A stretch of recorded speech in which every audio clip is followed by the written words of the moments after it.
नमः शिवाय। शिवजी सदा सहाय। ओम नमः शिवाय। गुरुजी सदा सहाय। उमा संहिता का अध्याय 26।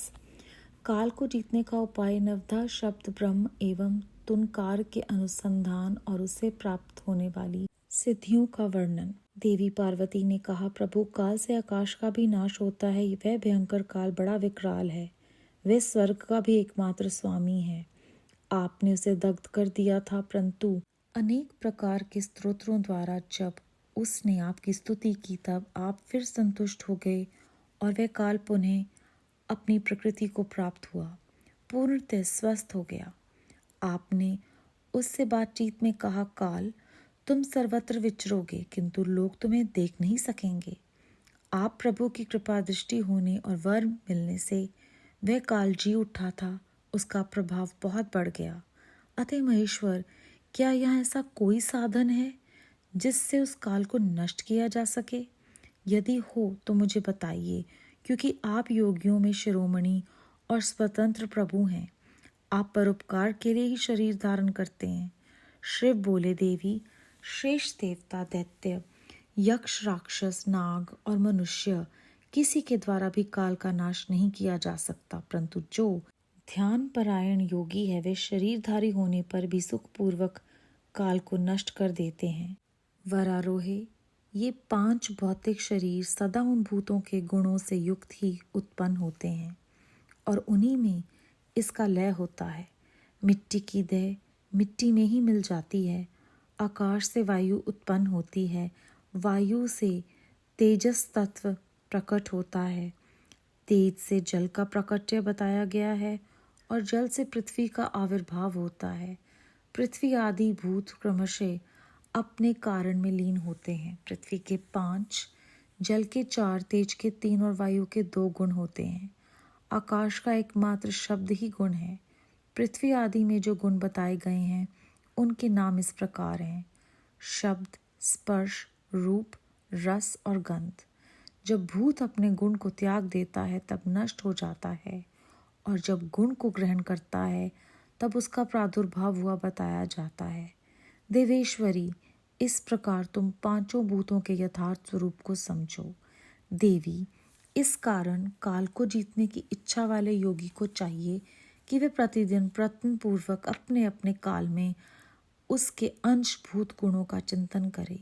योगवेता पुरुष को चाहिए कि सुखद आसन पर बैठकर विशुद्ध श्वास प्राणायाम द्वारा योग अभ्यास करे। रात में जब सब लोग सो जाएं उस समय दीपक बुझाकर अंधकार में योग धारण करे। तर्जनी उंगली से दोनों कानों को बंद करके 2 घड़ी तक दबाए रखे।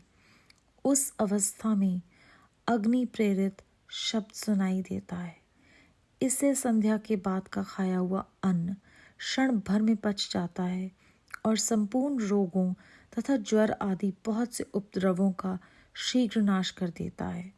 जो साधक प्रतिदिन इसी प्रकार 2 घड़ी तक शब्द ब्रह्मा का साक्षात्कार करता है वह मृत्यु तथा काम को जीतकर इस जगत में स्वच्छंद विचरता है और सर्वज्ञ एवं समदर्शी होकर संपूर्ण सिद्धियों को प्राप्त कर लेता है। जैसे आकाश में वर्षा से युक्त बादल गरजता है, उसी प्रकार उस शब्द को सुनकर योगी तत्काल संसार बंधन से मुक्त हो जाता है। तदनंतर योगियों द्वारा प्रतिदिन चिंतन किया जाता हुआ वह शब्द क्रमशः सूक्ष्म से सूक्ष्मतर हो जाता है। देवी, इस प्रकार मैंने तुम्हें शब्द ब्रह्मा के चिंतन का क्रम बताया है। जैसे धान चाहने वाला पुरुष पुआल को छोड़ देता है, उसी तरह मोक्ष की इच्छा वाला योगी सारे बंधन को त्याग देता है। इस शब्द ब्रह्मा को पाकर भी जो दूसरी वस्तु की अभिलाषा करते हैं वे मुक्के से आकाश को मारते और भूख प्यास की कामना करते हैं। वे शब्द ब्रह्मा ही सुखद मोक्ष का कारण, बाहर भीतर के भेद से रहित, अविनाशी और समस्त उपाधियों से रहित परब्रह्म है। इसे जानकर मनुष्य मुक्त हो जाते हैं। जो लोग कालपाश से मोहित हो शब्द ब्रह्मा को नहीं जानते वे पापी और कुबुद्धि मनुष्य मौत के फंदे में फंसे रहते हैं। मनुष्य तभी तक संसार में जन्म लेते हैं जब तक सबके आश्रयभूत परम तत्व पर ब्रह्म परमात्मा की प्राप्ति नहीं होती। परम तत्व का ज्ञान हो जाने पर मनुष्य जन्म मृत्यु के बंधन से मुक्त हो जाता है। निंद्रा और आलस्य साधना का बहुत बड़ा विघ्न है। इस शत्रु को यत्न पूर्वक जीतकर सुखद आसन पर आसीन हो प्रतिदिन शब्द ब्रह्मा का अभ्यास करना चाहिए। 100 वर्ष की अवस्था वाला वृद्ध पुरुष आजीवन इसका अभ्यास करे तो उसका शरीर रूपी स्तंभ मृत्यु को जीतने वाला हो जाता है और उसे प्राण वायु की शक्ति को बढ़ाने वाला आरोग्य प्राप्त होता है। वृद्ध पुरुष में भी ब्रह्म के अभ्यास से होने वाले लाभ का विश्वास देखा जाता है। फिर तरुण मनुष्य को इस साधना से पूर्ण लाभ हो, इसके लिए तो कहना ही क्या है। यह शब्द ब्रह्म न ओकार है, न मंत्र है, न बीज है, न अक्षर। ये अनाहत नाद, बिना आघात के अथवा बिना बजाए ही प्रकट होने वाला शब्द है। इसका उच्चारण किए बिना ही चिंतन होता है। ये शब्द ब्रह्म परम कल्याण में है। प्रिय शुद्ध बुद्धि वाले पुरुष यत्न पूर्वक निरंतर इसका अनुसंधान करते हैं। अतः 9 प्रकार के शब्द बताए गए हैं जिन्हें प्राण वेदता पुरुषों ने लक्षित किया है। मैं उन्हें प्रयत्न करके बता रहा हूँ। उन शब्दों को नाद सिद्धि भी कहते हैं। वे शब्द क्रमशः इस प्रकार हैं: घोष, कांस्य, झांझ आदि, श्रृंग, सिंगा आदि, घंटा, वीणा आदि, बांसुरी, दुदुम्बी, शंख और नवा मेघ गर्जन। इन 9 प्रकार के शब्दों को त्याग कर तुंकार का अभ्यास करें। इस प्रकार सदा ही ध्यान करने वाला योगी पुण्य और पापों से लिप्त नहीं होता। देवी योग अभ्यास के द्वारा सुनने का प्रयत्न करने पर भी जब योगी उन शब्दों को नहीं सुनता और अभ्यास करते करते मरणासन हो जाता है, तब भी वे दिन रात उस अभ्यास में ही लगा रहे। ऐसा करने से 7 दिनों में वे शब्द प्रकट होता है जो मृत्यु को जीतने वाला है। देवी, वे शब्द 9 प्रकार का है, उसका मैं यथारूप वर्णन करता हूँ। पहले तो घोषात्मक नाद प्रकट होता है जो आत्म शुद्धि का उत्कृष्ट साधन है। वह उत्तम नाद सब रोगों को हर लेने वाला तथा मन को वशीभूत करके अपनी ओर खींचने वाला है। दूसरा कांस्य नाद है जो प्राणियों की गति को स्तंभित कर देता है। वह विष, भूत और ग्रह आदि सबको बांधता है, इसमें संशय नहीं। तीसरा श्रृंगनाद है जो विचार से संबंध रखने वाला है। उसका शत्रु के उच्चाटन और मारण में नियोग एवं प्रयोग करें। चौथा घंटा नाद है जिसका साक्षात्कार परमेश्वर शिव उच्चारण करते हैं। वह नाद संपूर्ण देवताओं को आकृष्ट कर लेता है। फिर भूतल के मनुष्यों की तो बात ही क्या है।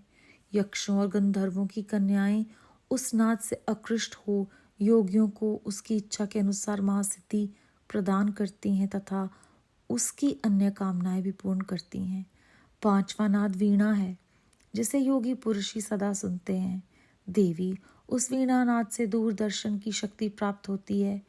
वंशीनाद का ध्यान करने वाले योगी को संपूर्ण तत्व प्राप्त हो जाता है।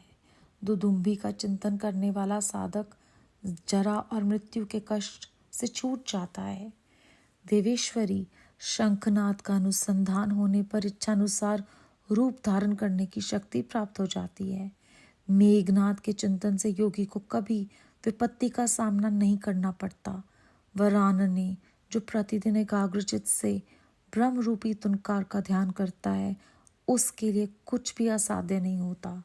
उसे मनोवांछित सिद्धि प्राप्त हो जाती है। वह सर्वज्ञ, सर्वदर्शी और इच्छानुसार रूपधारी होकर सर्वत्र विचरण करता है, कभी विकारों के वशीभूत नहीं होता। वह साक्षात शिव ही है, इसमें संशय नहीं है। परमेश्वरी, इस प्रकार मैंने तुम्हारे समक्ष शब्द ब्रह्मा के नवधा स्वरूप का पूर्णतः वर्णन किया है। अब और क्या सुनना चाहती हो? अध्याय 26 समाप्त। इस अध्याय में हमने जाना कि पार्वती जी जो हैं वो शिव जी से पूछती हैं कि कोई साधन तो होगा जो इस काल को नष्ट करेगा, क्योंकि काल ने जब आपकी स्तुति की आप फिर से संतुष्ट हो गए और वो पुनः अपनी प्रकृति को प्राप्त हो गया और स्वस्थ हो गया। आप इस धरती पर परोपकार करने के लिए शरीर धारण करते हैं, तो आप ही कोई साधन बताइए जिससे काल को नष्ट किया जा सकता है।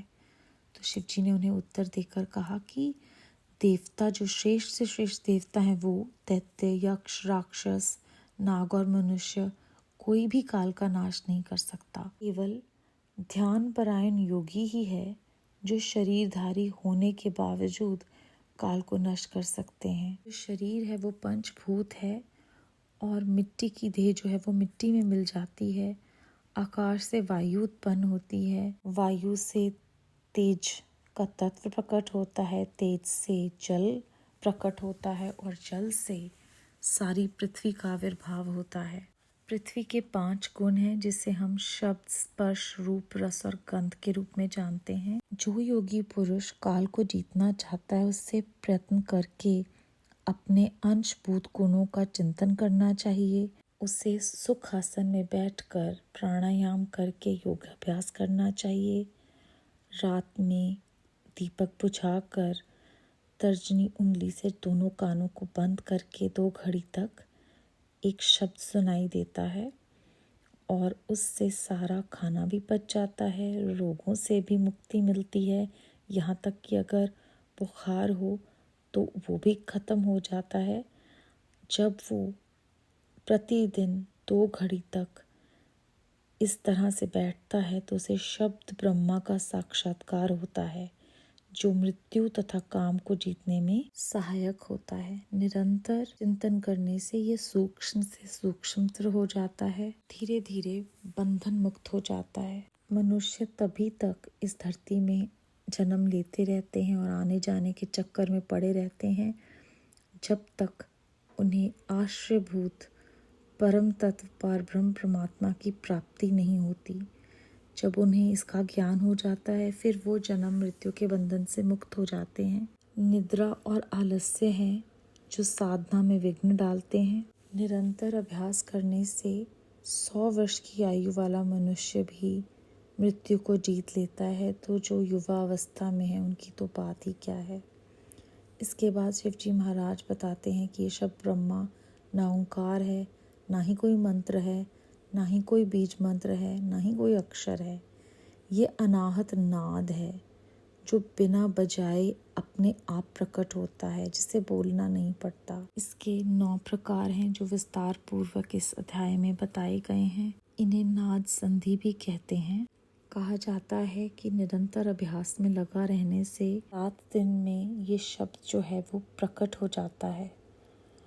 पहले ये एक घोषात्मक नाद होता है जो आत्मा की शुद्धि करता है, शरीर को रोग मुक्त करता है और मन को स्थिर करने में मदद करता है और अपनी ओर खींचता है। इसके बाद कांस्य नाद जो है वो प्राणियों की गति को स्तंभित करता है, विष, भूत और ग्रह सबको बांधता है। तीसरा श्रृंगनाद है जो अभिचार से संबंध रखता है। इसे हम अपने दुश्मनों पर विजय पाने के काम में ला सकते हैं और ये दुश्मन शत्रु जो हैं वो हमारे अपने ही भीतर छुपे हुए विकार हैं। चौथा जो है वो घंटा नाद है जिसे साक्षात भगवान शिव उच्चारण करते हैं। ये नाद संपूर्ण देवताओं को आकृष्ट करता है और मनुष्यों की तो फिर बात ही क्या है। इसके बाद 5वां नाद वीणा है जिसे योगी पुरुष हमेशा सुनते हैं। इस नाद से दूरदर्शन की शक्ति प्राप्त होती है और संपूर्ण तत्व को योगी प्राप्त कर लेता है। दुदुम्बी चिंतन करने वाला साधक जरा और मृत्यु से छूट जाता है।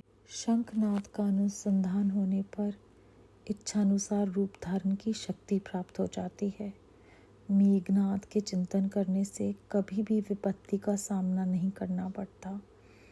जो भी प्रतिदिन एकाग्रचित हो, ब्रह्म रूपी तुनकार का ध्यान करता है, उसके लिए सब कुछ साध्य हो जाता है और मनोवांछित सिद्धि प्राप्त हो जाती है।